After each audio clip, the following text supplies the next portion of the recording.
Welcome to week 1 review. This has been the first week of the summer class. It's a very quick express 6-week course, so there's a lot for us to cover and we can't cover everything.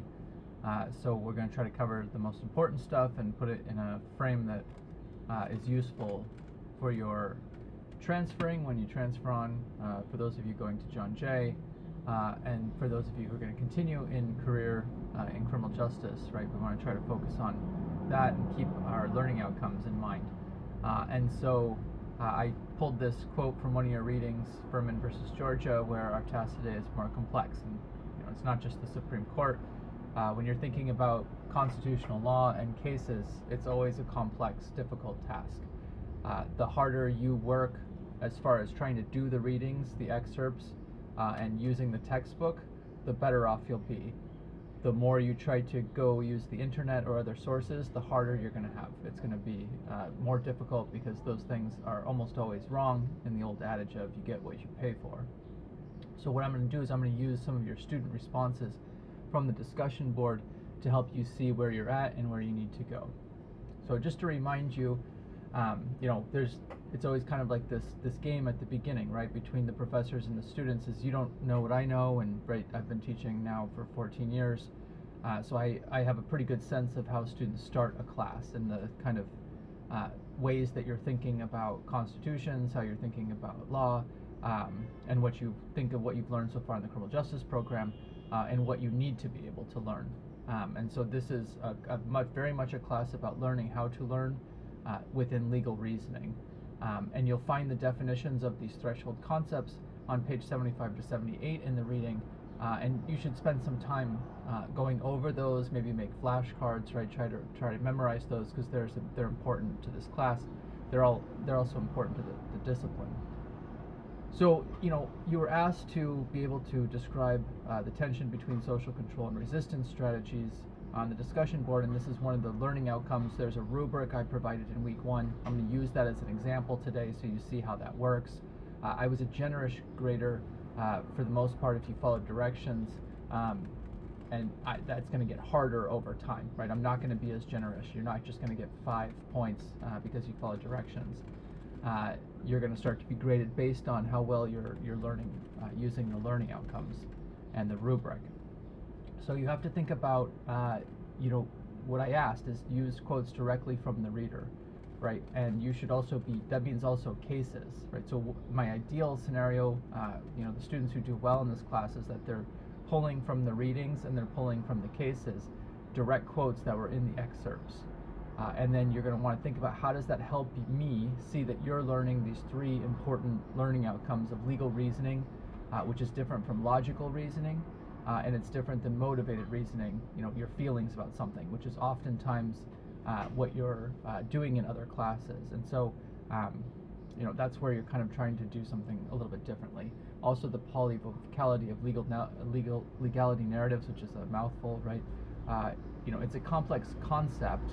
But the idea here is that every one of us, have in our minds multiple ideas of what we think the law is, what it should be, and where it falls short, and sometimes those contradicts with each other. That also multiplies out among all of us, right? So there's this kind of mess of what we think and hope from the legal system, and you have to be able to describe that and show that tension. And then this concept of malleability of law, which is going to be much more specific to how lawyers and judges think and use the law to argue certain positions that come from the cases. And so, again, that's why it's so different from your feelings about something or your political opinions. The legal system, has to rely on that concept of stare decisis that hopefully you learned in a previous class, but it's also in the definitions, and we'll see it happening over and over again. Now, again, I've been doing this for a long time, and so, these course readings and assignments, it's not just a, checkbox approach to class, like memorize a few things and you're going to get an A. These are to help you understand these concepts so that you are successful later on in your journey. This is to help you build up your understanding, and then you're going to practice the concepts, and then that's going to lead up to your critical analysis, which I'm hoping to see throughout the semester as you move forward, but which will really obviously come into handy on the final exam. So you were given these readings here. You had 2 contextual readings, and then you had these 5 cases. And I decided to start us at this point because it's the quick semester, and most of you are interested in law enforcement, and so I wanted to just kind of, get you in that mindset right off the bat, the criminal justice, and just introduce you to the framework before we get more into it this next week. And you're going to be, each of you is going to approach this differently, and you have different interests, and so that's why we have the learning outcomes, and that's why I'm going to provide you a multitude or variety of content, including this video, and these assignments will also measure kind of what you're doing along the way. The discussion boards are very useful if you take the time to do them well, because they allow me to be able to see how are you understanding, how are you reasoning, how are you using the concepts, and not just whether you can copy and paste something. The quizzes are going to be very particular, and that's going to that's more for you. It's less for me. It's more for you to see how are you doing, how are you remembering the concepts, and are you able to apply them? Are you struggling with it? I do get some of that, right? But the quizzes are more helpful, I think, for you. And then finally, again, this is just trying to practice until we get to the final exam. So what are you supposed to be doing? Well, right, the learning outcomes for Unit 3, where these cases are from, is you're supposed to be able to read the cases and apply a contextual framework, and that's going to be, what's the contextual framework? That's the historical structural framework that was introduced to you through 2 of the readings, and of course you can always do more of those readings, but Patricia Hill Collins and Dr. Martin Luther King Jr. provide this unequal relations. That's what we mean, which you sometimes call inequality or discrimination. So that's the structural framework, and then the contextual framework also adds in the historical narrative, where you see that mostly through what's actually happening in those readings, and how that kind of repeats through history, right? That there isn't this myth of the march towards progress, right? That's not true. Each generation has to start all over again. You're going to see that. I'll show you that again in a second. So, what you were asked to describe the tension, and describe is literal, right? So you have to think about, if somebody didn't know what you were talking about, or they couldn't see the person you're describing, the more overgeneralized you are, the more vague you are, the less they're going to understand what you're saying. So, description means you have to be very clear and detailed, and that means you're going to have to define social control, and use the examples from the legal system, and then you want to do the same thing for rights. So that's how you approach when a question like this asks you to do something that's comparative between social control and rights. You have to be able to describe those things through definitions, and then use examples that you're pulling from the readings. This is going to require you to move away from thinking that law is always one thing, that it's good, right, equal, powerful. Some of the things that you said when you introduced yourself, right, the reasons why you're here, or the reasons why you want to go into law, are usually based on experiences where the system hasn't always been fair, and so you're there, you want to try to make it more fair, and so you have to be thinking like, well, that's a goal. It's probably not a very realistic goal, right, that the system's going to be perfect, and that we need to be able to critically analyze these problems in order to make reforms, and just understand that rights aren't automatic. So sometimes when you do your writings, it's like, well, that's a violation of 14th Amendment or equal protection. Well, yeah, but try to remember who violated, right? It's the police, it's the government officials, it's the lawyers, it's the judges, right? So the same people you're asking to give rights are the same people who are taking them away, right? So they're not automatic. They have to be fought for in this tension between domination through social control and resistance, right, through rights. And so that's what I'm looking for you to do in this first week. So how did that happen, right? So the power of self-definition, I took two examples here. And the one says the reading of self-definition mainly deals with social control. Maybe not, right? So maybe avoid kind of those generalizations. But they use a quote, right? Polly Murray is mentioned, who was evicted from their apartment simply because of their race. And so this student, concluded that she was denied her right to equality. Well, that's where I'm saying, like, law isn't one thing, and it's not automatic, right? So what do you mean by the right to equality? That's not in the Constitution, right? So you're interpreting something from the Constitution, and you're trying to apply it. So this is where I say, be clear and direct, right? Be a little bit more detailed, and try to pull specific examples. that are explaining these concepts, right? Not just this is good that it pulls the example, but it doesn't give us also information about what does this mean, what's the context, right? Same thing in the power of self-definition, importance of criticized groups defining themselves on their own terms rather than accepting the dominance culture definition of them. That's definitely the purpose of the reading, right? So the ideas, particularly in the context of criminal justice, such as African Americans who are often subject to discriminatory policies. And this next week, you're going to see what those policies are specifically. So you want to build that in. And so again, the questions I have here, if when I'm grading, is kind of like, are either of these responses describing the tension? Not really, right? They kind of barely kind of discuss it, but you're not describing it, clearly and directly. Or are they making conclusions outside of the letter of the law, right? I get that we don't want this to happen and we think this is bad socially, but try to remember there's other people who believe it's good socially and politically and that it should happen. And so that's what we mean by describing the tension, is that it's not one thing, right? There's multiple people arguing in multiple positions, and then that applies in the legal system, right? The legal system is different than the social political system. Who is the group that possesses the power to define the law in this case, right?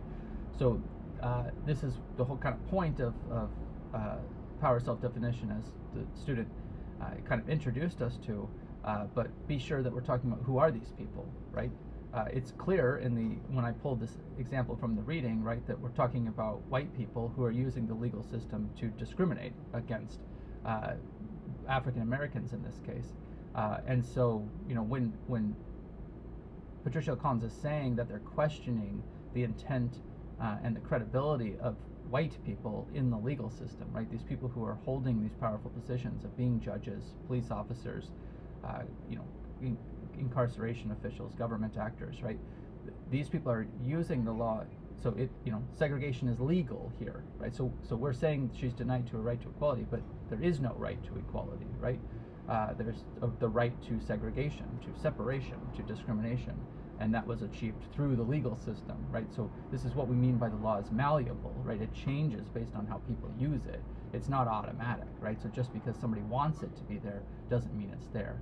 And so, right, I would say, how would I grade these grades like next week, right? Again, I was generous this time, but how would I grade it this time? They definitely don't do the you got it. They're not doing the A thing. But I think somewhere between a C and a B, I think that's what's going on here, right? They're recognizing that freedom and social control are complicated in this discriminatory environment, right? And they use the word discriminatory and denied. So, I think that's in that getting there B range. But they're not really talking about the social costs of when dominant people actually use the system. So, I'm worried that these answers, if you're writing an essay, that you'd start to just talk about your conclusions would be, well, everybody just needs to get along, and then you're not really analyzing the legal system or the criminal justice system at all, right? And so that's why I'm saying it's somewhere between a C and a B, because I'm just not sure, based on your answers, which direction you're moving towards. Are you moving backwards or are you moving forwards? So this is just an example to show you how I'll use the rubrics and the learning outcomes to analyze your responses. And so you've got this job to do to explain to me, because otherwise I can't read your mind. So we'll do the same thing with letter from a Birmingham jail, and we've got 2 answers here.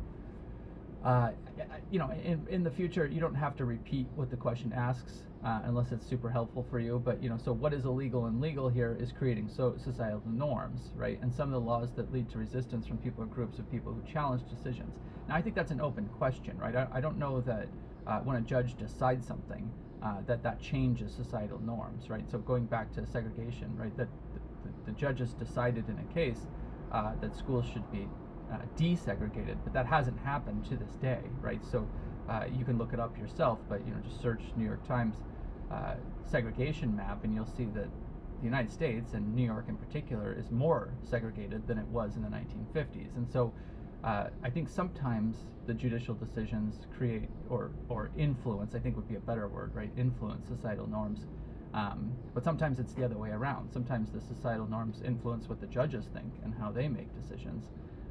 And sometimes there's kind of competition between the 2 groups. And so, but the student is trying to show that people are going to have to challenge these norms through the legal system when they're in court, right? And so I do kind of like this, that we're seeing that there are costs, right, that are involved here. There's costs involved, and there's benefits to the other group. So I think there's definitely a C answer here that hopefully, if it was a final exam answer or an essay answer, would start to be clearer and move towards an A answer.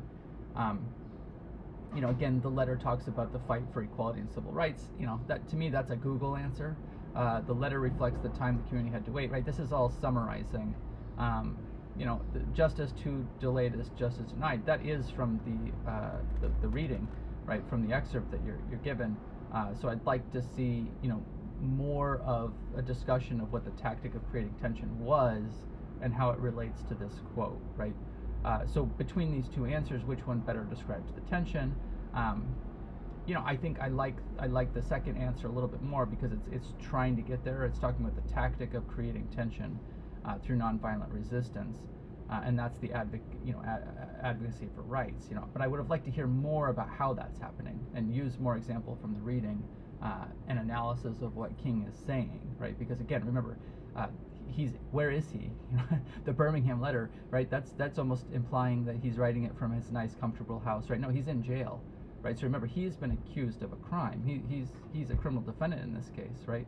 And so he's writing this because he's experienced the injustice of the legal system, right? So that's why he's resisting, right? Because social control is trying to, quote unquote, put him back in his place, and that's really what the reading is trying to get you to see. And so that's where, if we look at the reading directly, right, he's trying to tell you that, waiting or assuming that law is right or that it's good or that it's automatic is going to, for some people, they're never going to get their rights, right? And it's now been for 400 years that African Americans in particular are trying to get equal constitutional rights, and it still hasn't happened, right? And so advocacy and resistance is an ongoing struggle as long as there's people who are trying to dominate through social control. And then you want to think about, how could you and how could we better describe in our answers how the law is used to discriminate and how it's leading to resistance, right? Understanding that it's the legal system that's creating this domination and resistance. And so these are two examples. Again, it's the first week, so I'm not expecting you to have A answers in the first week. I'm just expecting you to now realize what you need to be able to do and tend to be careful when you're putting your responses and take your time. Consider drafting them ahead of time, right? Don't just write directly onto the discussion board. So why is this complicated, right? Again, I've been doing this for a long time.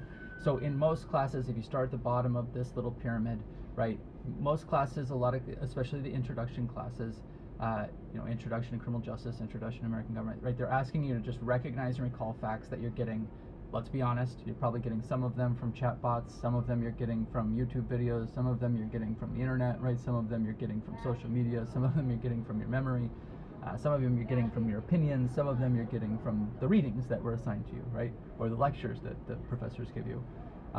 And that's all, right? They're just grading you on that. Sometimes you understand those concepts, and that's great, and then you apply them later on, but that's all you're really being asked to do. This is an upper level class, right? So now you're being asked to apply and analyze the concepts and the facts that you've learned so far. So the green area is where you're being graded, right? So your ability to copy and paste something from a chatbot, from the internet, or from the reader is not really what you're being graded on, right?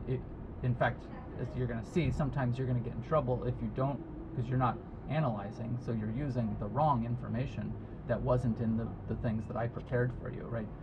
And that don't have anything to do with the learning outcomes. And so you have to move up this, you're expected, and hopefully you're going to move up this throughout your academic career, right? As you keep going, you're going to get better and better and better.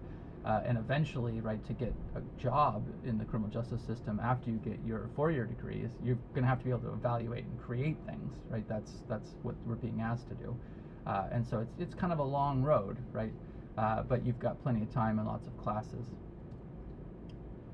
So now we want to see, what if I'm giving you an example of I'm going to give you 2 examples of how to do this well.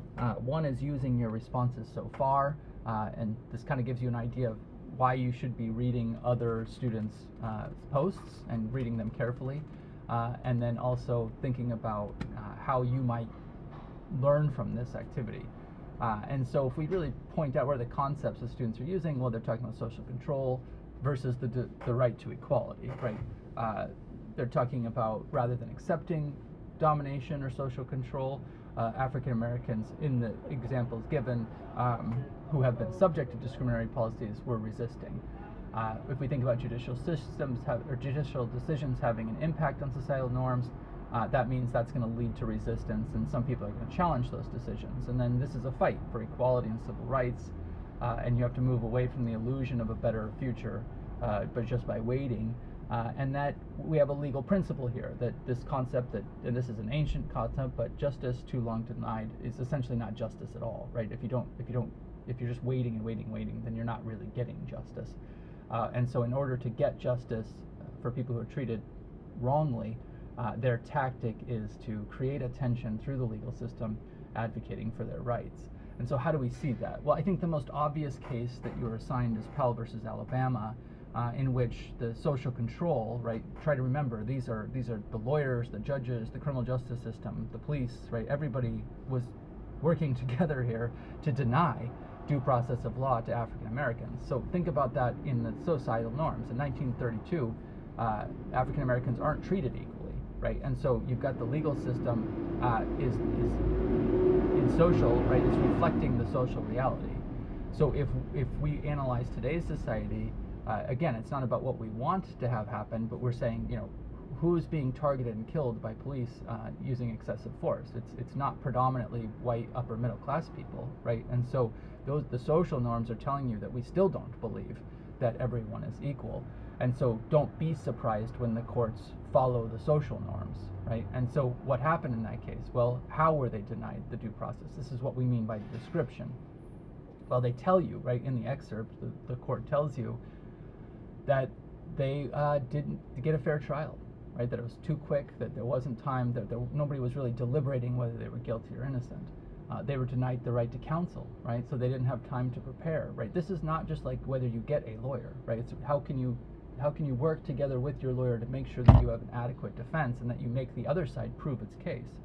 And they in their juries, they weren't allowed to have people who were African American as their jury members.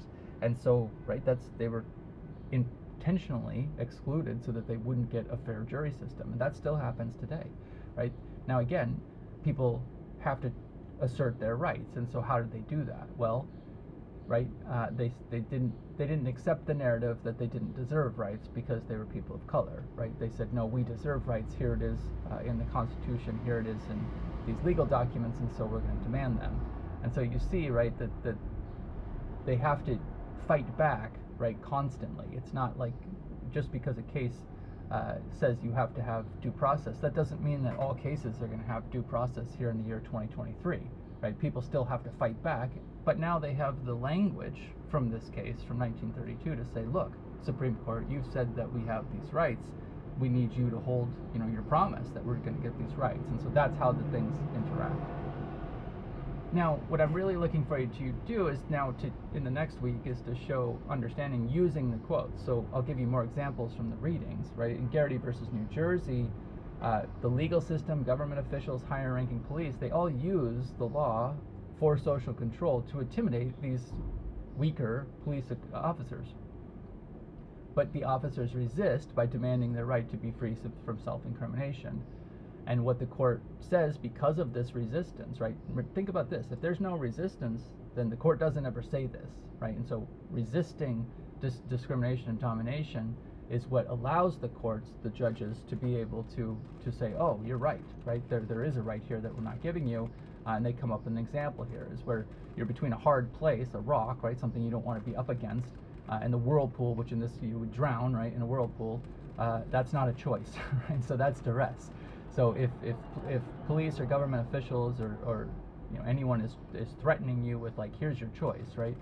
You're either going to go to jail for 25 years or you work with us. That sounds familiar, right? On TV.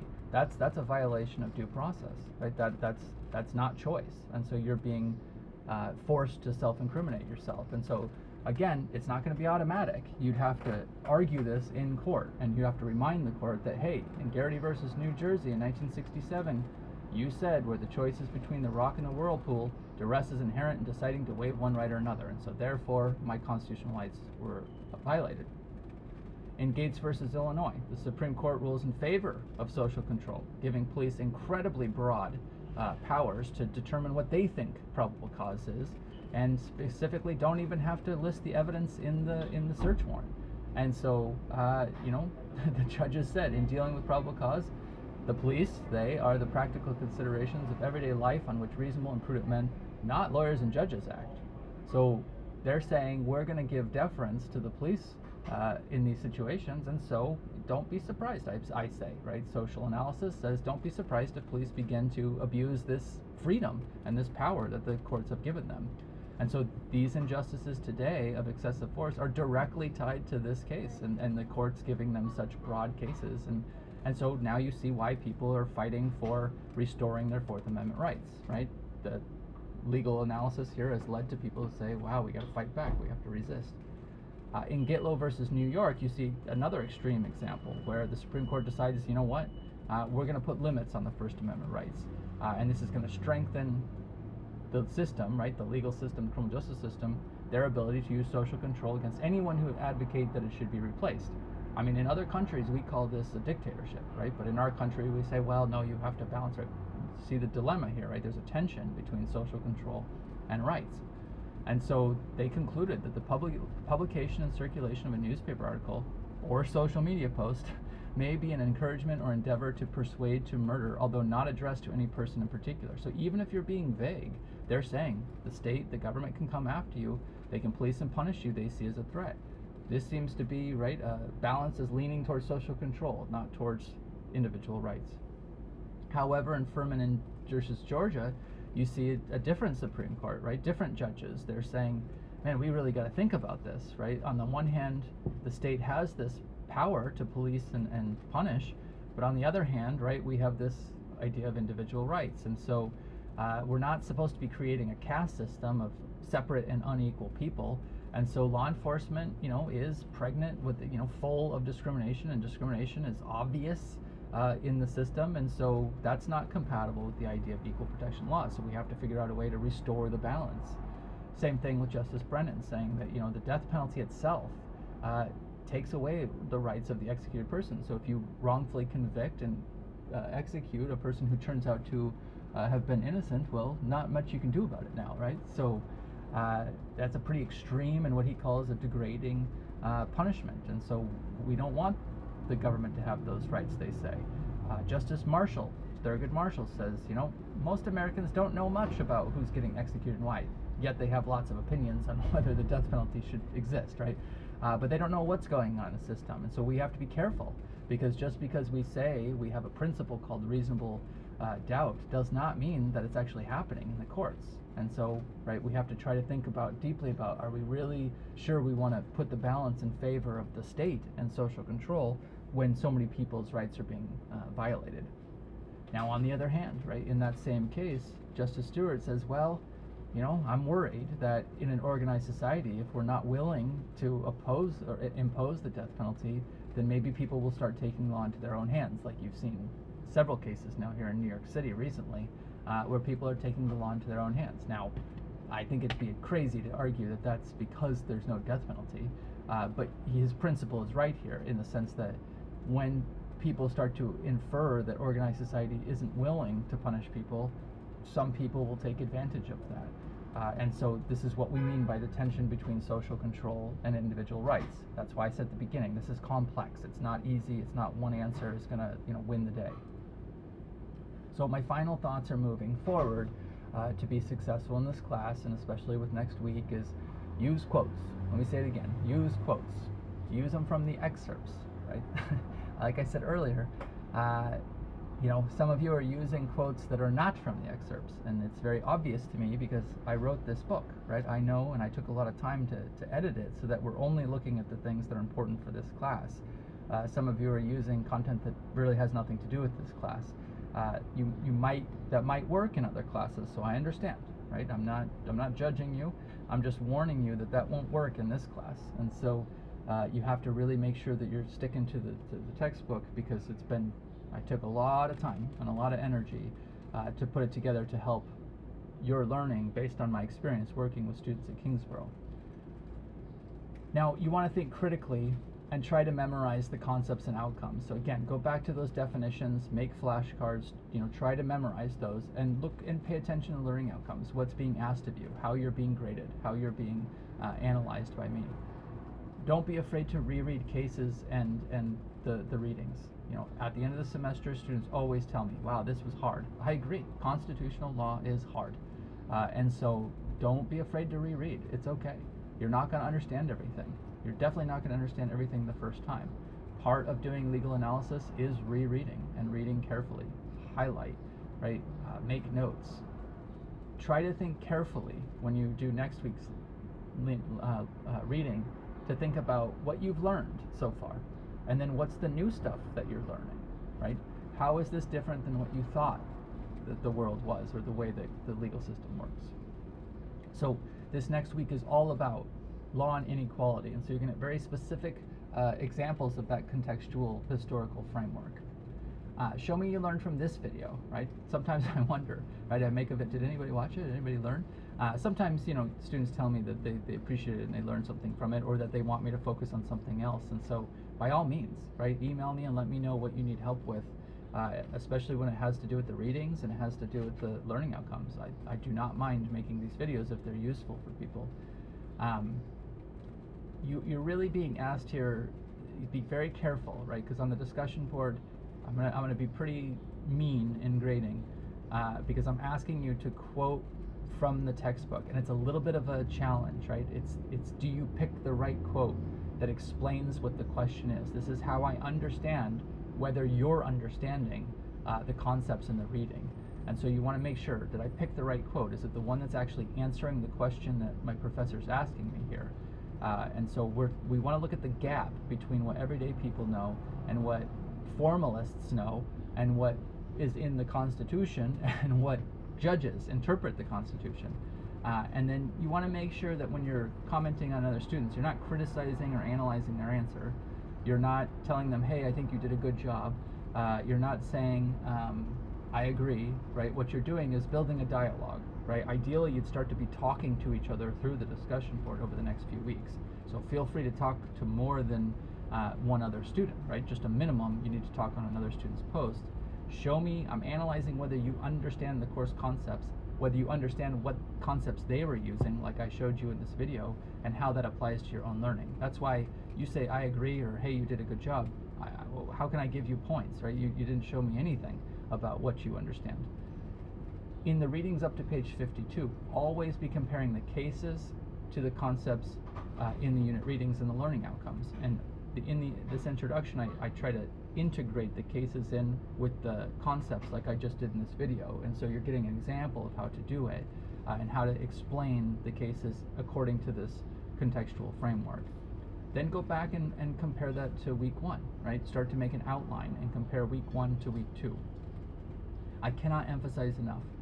Talk to your friends, your family members, your co-workers, meet new people, right? Go to the bars, go to the bodegas, go to your parties, right? Don't have to be annoying about it, but get people to start talking about these concepts. That's going to help you learn an amazing amount, and it's going to start to just help you see that law isn't one thing, that people have very concrete ideas about what they think. There are multiple definitions of sovereignty put in the case Chisholm versus Georgia, and so there's not one idea of sovereignty. You do a Google search or ask ChatGPT to do a definition of sovereignty, they're going to give you one answer. That's why they're wrong, right? They don't have the ability to think like a human. And so you're going to then apply that to how did the court see sovereignty in Korematsu, how they see it in Johnson, how they see it in Trump. I'll tell you, they see it differently, and it's not the same thing. And so you're going to say, wow, there's all these different ideas of what they think the law is and isn't, just in this one concept called sovereignty, right? And so that helps you start to see what's called the polyvocality, the many voices. Poly is many voices, vocality, right, of what people think the law is, legality narratives. Then finally, you want to start thinking about this kind of constantly. Recognize the gap between what everyday people, all those people you're talking to, and what judges say in the cases, right? There's a disconnect, I'll tell you that, right? There's always a disconnect between how the judges are analyzing the legal issues and how we all, everyday people, I guess I shouldn't put myself in that category, but how most people think about it. Soon you're going to be thinking, like a legal scholar, and so, right, you won't be thinking about it the same way everyday people. You'll be kind of in between these two groups. And you want to think about sovereignties, government, laws, rights, inequality, these things that kind of keep coming up in issues of constitutional law. So I know that was a lot, and I wanted to make sure that I kind of covered everything in a comprehensive way, so you're ready to know what it is, what is expected of you, and how to think about this course, especially over the next 2 weeks, where I really want to be making sure you stay on the right track. So again, any concerns or questions, you can always email me, jason.leggett@kbcc.cuny.edu, right? It's in the syllabus, or we can also set up a Zoom if you want to talk, okay, based on our equal availability. All right, best of luck.